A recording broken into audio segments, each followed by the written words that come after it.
Hello दोस्तों, नमस्कार। एक बार पुनः स्वागत है आप लोगों का अपने यूट्यूब चैनल अभियान बायोलॉजी क्लासेज में। आज हम लोग चर्चा करने वाले हैं अनुपूरक जीन्स, जिसे इंग्लिश में कहते हैं सप्लीमेंट्री जीन।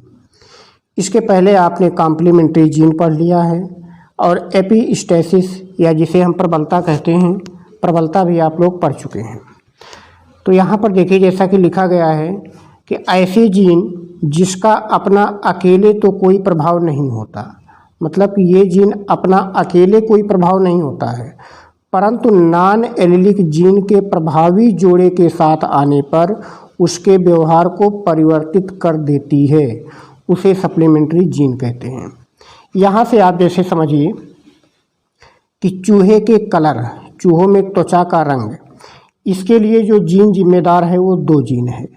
अगर कैपिटल सी जीन होता है तो ये ब्लैक कलर उत्पन्न करता है, अगर स्मॉल सी जीन होता है तो एल्बिनो या कलरलेस हो जाते हैं चूहे।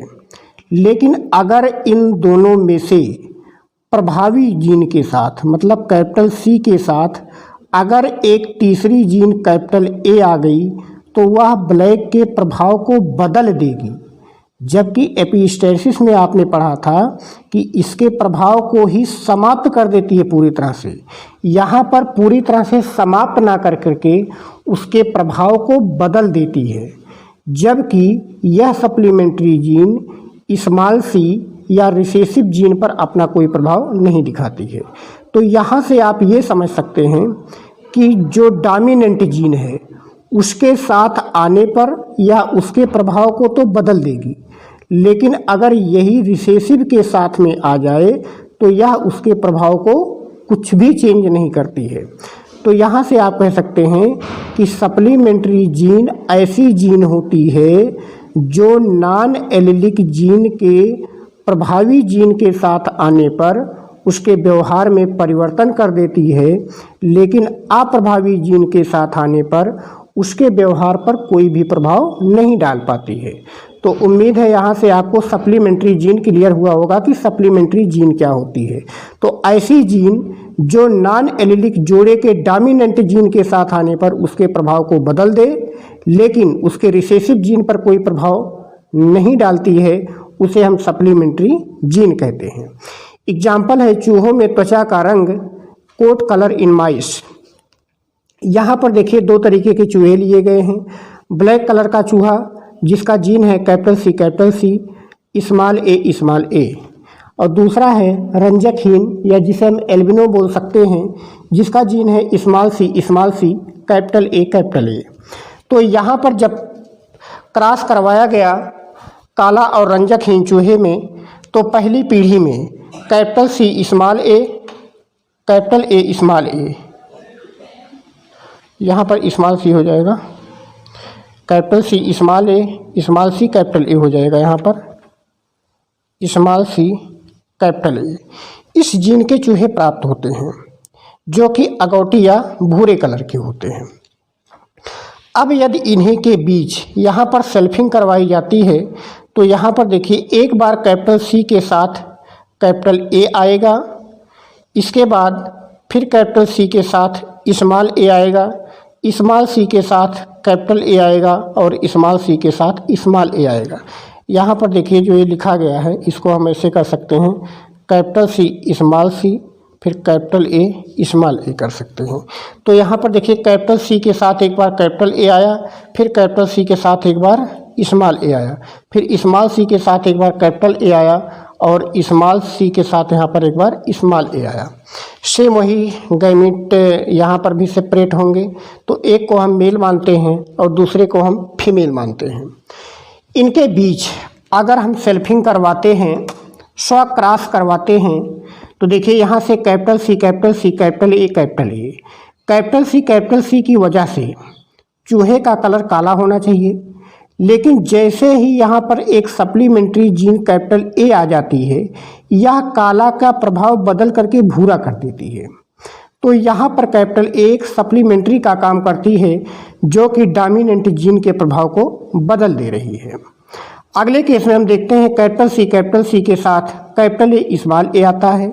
यहाँ पर भी कैपिटल सी की वजह से चूहे का कलर काला होना चाहिए, लेकिन जैसे ही इसके साथ एक कैपिटल ए जीन आती है यह इसके प्रभाव को बदल करके यहाँ पर भी भूरा कर देती है।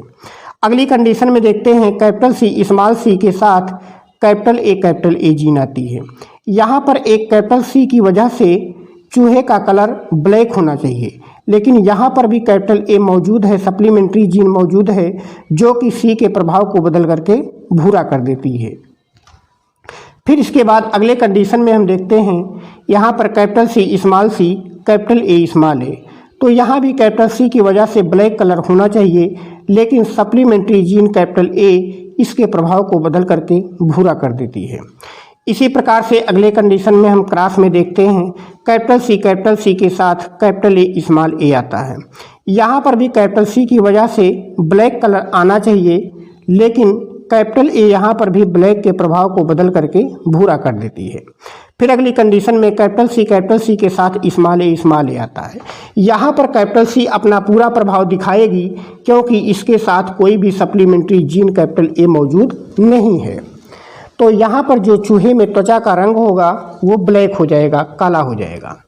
फिर अगले कंडीशन में देखते हैं कैपिटल सी स्मॉल सी के साथ कैपिटल ए स्मॉल ए आया हुआ है, तो कैपिटल सी की वजह से ब्लैक कलर होना चाहिए, लेकिन कैपिटल ए जो कि सप्लीमेंट्री जीन है यह कैपिटल सी के प्रभाव को बदल करके भूरा कर देती है। इसी प्रकार से अगली कंडीशन में कैपिटल सी के साथ स्मॉल ए आया हुआ है। यहाँ पर कैपिटल सी अपना पूरा प्रभाव दिखाएगी क्योंकि स्मॉल ए यहाँ पर रिसेसिव जीन है जो कि कैपिटल सी के प्रभाव को बदल नहीं पाता है, तो यहाँ पर चूहे में स्किन का कलर ब्लैक हो जाएगा। अगली कंडीशन में देखते हैं कैपिटल सी के साथ कैपिटल ए आया हुआ है।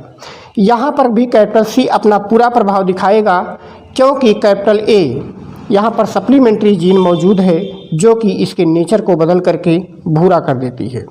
अगली कंडीशन में भी हम देखते हैं कैपिटल सी के साथ कैपिटल ए आया हुआ है। यहाँ पर भी कैपिटल सी के प्रभाव को कैपिटल ए सप्लीमेंट्री जीन बदल देगी और चूहे में त्वचा का रंग भूरा हो जाएगा। फिर अगली कंडीशन में हम देखते हैं यहाँ से कि स्मॉल सी के साथ कैपिटल ए आया हुआ है।